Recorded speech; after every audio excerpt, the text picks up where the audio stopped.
Welcome back. We are in Genesis chapter 1, verse 2. Let's go.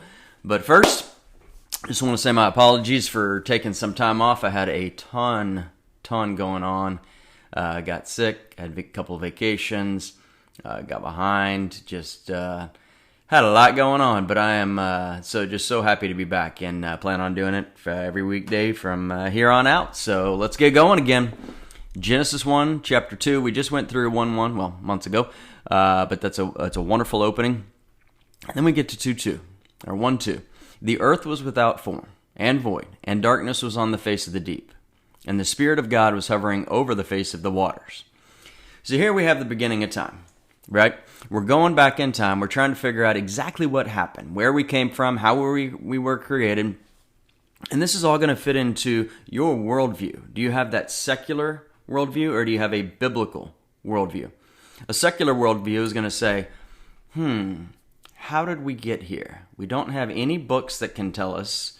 No one observed it because they say it was billions and billions or hundreds of billions of years ago. They're changing their mind all the time. And so they come up with theories, and then they combat each other's theories. And so now that person was wrong, or it's an extra million years older, or no, it's an extra 10 billion years older. And it's all theories because it's unprovable science. Well, watching God form the earth is also unprovable and unobservable. Both require faith. So you got to decide which takes less faith. I think it takes a lot less faith to understand that there was a God, a creator, who created everything and who himself was uncreated. Because otherwise you get into this problem of, well, if he was created, then someone created him. And if someone created him, then someone created that person. So there has to be a beginning somewhere. And the gases that they talk about for evolution don't make sense because where do those gases come from? They can't create themselves. One of the laws of science is that something cannot come from nothing. That's an absolute law. And they defy it to come up with this theory of evolution. So here we're getting into all that. I know I mentioned much of that in 1:1, but I repeat it because it's going to be important for what we're talking about here. The earth was without form and void. It was at this point unformed and uninhabited. Let's talk about the gap theory. The gap theory is a bad theological theory. Again, bad. It is not good biblical science, if you will. It's not biblical. Let's talk about why. It incorrectly says that God created the world, but then Satan jacked everything up. And so there was a huge time period between Genesis 1:1 and 1:2.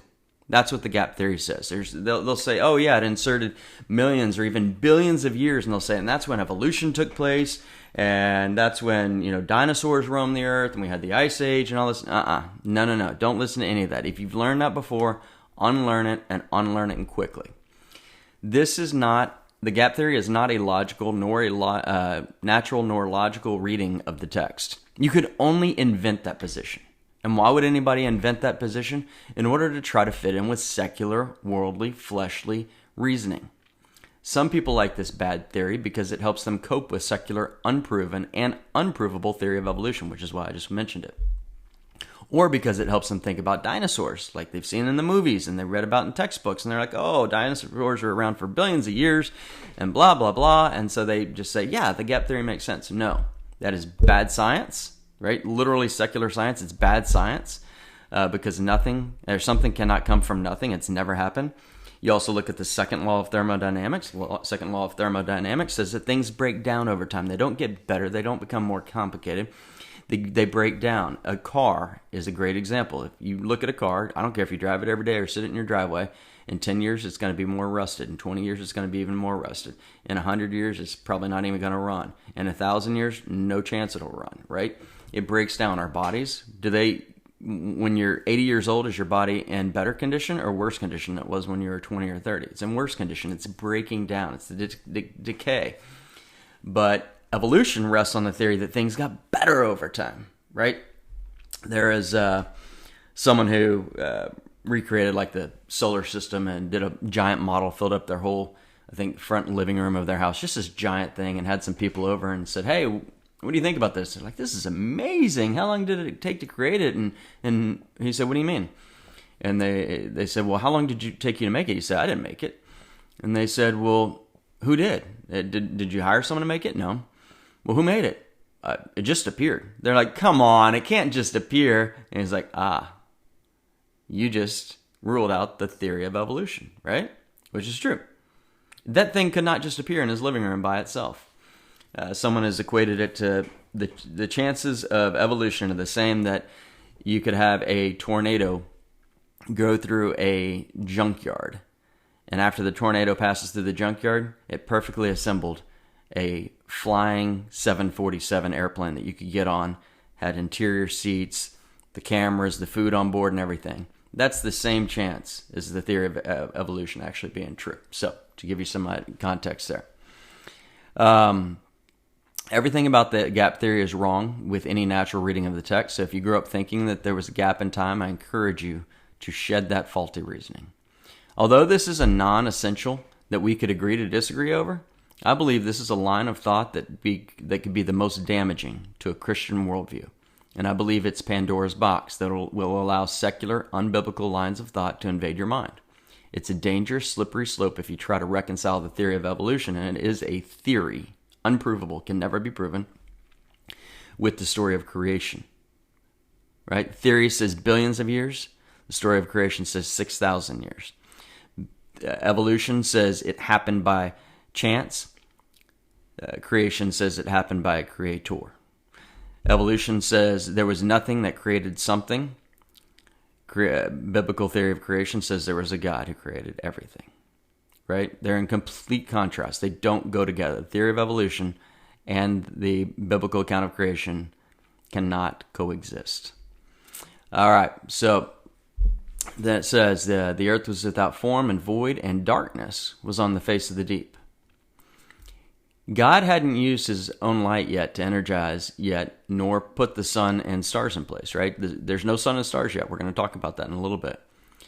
So there's no evil implied here. And it says, darkness was on the face of the deep, and the Spirit of God was hovering over the face of the waters. Spirit of God, think of that. Spirit of God, the third person of the Trinity, Father, Son, Holy Spirit.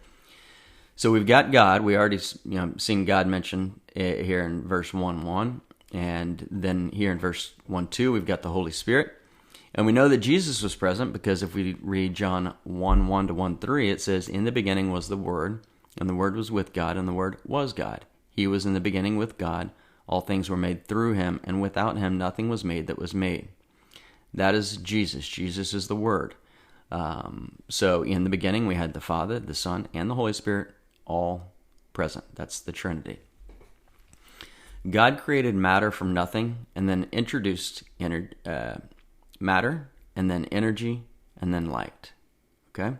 So we have the matter. We were talking about this and we saw that it says the earth was without form. So there's your matter. Now let's look at the energy that he provides. What's the energy? That's the Spirit hovering over, just kind of, I kind of envision a person. I mean, just because I'm trying to visualize something in my mind, kind of waving their arms around like they're going to, create that energy, like they're about to work out or exercise or something. And that's God's Holy Spirit. So the Spirit is providing the energy to the matter. And think about E equals MC squared at this point. The only thing it's missing is light. So let's get to the next verse. And so in verse 3, Genesis 1:3, then God said, let there be light. And there was light. And he spoke, and light appeared. What was the source of that light? It was himself. It was God himself. And note that that the sun and the moon didn't even exist yet.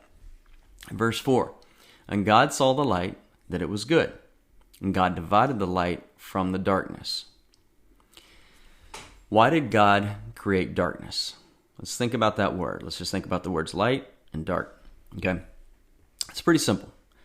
Darkness is a representation of evil, while light is a representation of good, of God. God is light.